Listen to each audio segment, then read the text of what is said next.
Live Tamil செய்திகள். திவினேசின் எதிர்கால வாழ்க்கைக்காக பலரும் உதவி செய்வதற்கு முன் வந்திருக்கின்றார்கள். தொலைக்காட்சி இல்லாத ஒரு கிராமத்தில் அவர் தனது திறமையை வளர்த்துக் கொண்டிருக்கின்றார்.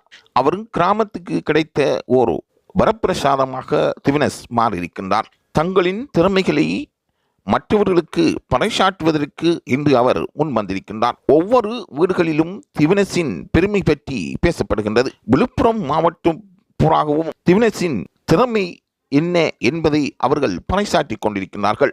எந்த பாடலிலும் இவருக்கு இருக்கின்ற ஆற்றலும் நாட்டமும் அவரை மென்மேலும் முன்னேற்றமடைய செய்யும் என்று கூறுகின்றார்கள். திவினேசை பொறுத்தவரையில் அவர் சிறந்த ஒரு கல்வித்துறையையும் பெற வேண்டும் என்றே பலரும் வாழ்த்துகின்றார்கள்.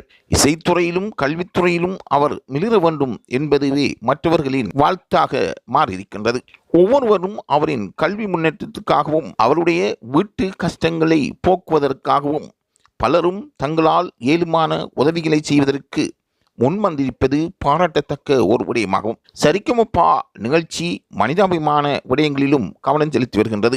ஆகவே மனிதனுக்கு இருக்க வேண்டிய முக்கியமான ஒரு பண்புகளில் ஒன்று மனிதாபிமானமாகும். அதையும் அந்த சரிகமப நிகழ்ச்சியினூடாக செய்து வருவது பலரையும் மனமகிழ வைத்திருக்கின்றது. சீத்தமிழ் தொலைக்காட்சியின் ரசிகர்களாக பலரும் மாறியிருக்கின்றார்கள். பலருக்கு கிடைத்த வாய்ப்புகளில் இதுவும் ஒரு சந்தர்ப்பமாக பார்க்கப்படுகின்றது. ஆகவே இல்லாத ஏழை சிறுவர்களுக்கு உதவுவதற்கு பலரும் முன்வந்திருப்பதும் இவ்வாறானவர்களை முன்னேற்றுவதற்கு ஓர் சிறந்த சக்தியாக சரிகமப நிகழ்ச்சி இருப்பதும் பாராட்டத்தக்க ஒரு விடயமாகும்.